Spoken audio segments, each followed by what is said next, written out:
Hello అండి అందరికి ఈరోజు ఒక మంచి రెసిపీతో మళ్ళీ వచ్చేసాను. అదేమిటంటే బొంబాయి రవ్వతోని రవ్వ కేసరి ఎలా చేసుకోవాలో నేను మీకు చూపిస్తాను. ఈజీగా ఉంటుంది, చూసేయండి. ఫస్ట్ అయితే ఒక ప్యాన్ తీసుకొని అందులోకి 3 టేబుల్ స్పూన్ వరకు నెయ్యి వేసేసేయండి. ఆ నెయ్యి అంతా కరిగిన తర్వాత అందులోకి జీడిపప్పు, బాదం పప్పు, కిస్మిస్ వేసేసుకొని అవి కూడా వేయించేసుకొని బొంబాయి రవ్వ అంటారు కదా, అంటే సూజీ, అది కూడా 1 కప్ వరకు యాడ్ చేసుకోండి. యాడ్ చేసుకున్న తర్వాత ఇది కొంచెం కలర్ మారే వరకు వేయించేసుకోండి.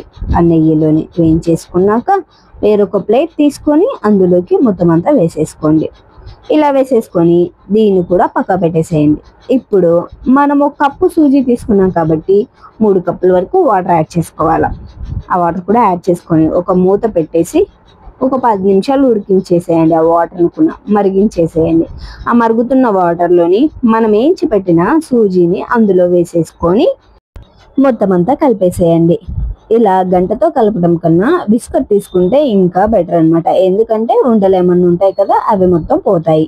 ఇలా మొత్తం కలిపిన తర్వాత మనం 1 కప్పు సూజీ తీసుకున్నాం కాబట్టి కప్పున్నర వరకు షుగర్ యాడ్ చేసుకోవాలి. అది స్వీట్ ఎక్కువ తినే వాళ్ళైతే కప్పున్నర యాడ్ చేయండి, లేదంటే కప్పు యాడ్ చేసినా సరిపోతుంది.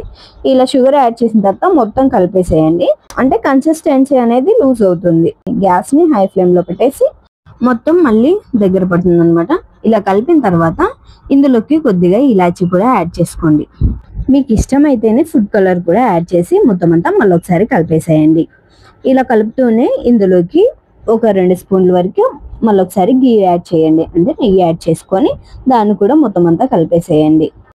ఇంకా మనం చేయాల్సింది ఏంటంటే ప్యాన్ నుంచి మనం చేసిన రెసిపీ ఎప్పుడైతే అంటే వేరైపోతుందో, సపరేట్ అవుతుందో, అప్పుడు ఇంకా మన రెసిపీ అనేది రెడీ అయిపోతుంది.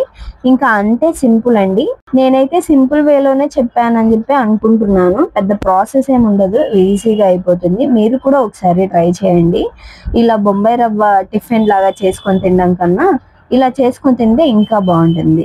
టేస్ట్ అయితే సూపర్ ఉందండి. మీరు ఒకసారి ట్రై చేయండి, అప్పుడే మీకు అర్థమవుతుంది. నేను చెప్పిన కొలతలతోని టిప్స్తోని ఫాలో అవ్వండి, టేస్ట్ అద్భుతంగా ఉంటుంది. ఇంకొక మంచి వీడియోతో మళ్ళీ కలుస్తాను. అప్పటి వరకు ఉంటాను మరి, బాయ్ బాయ్.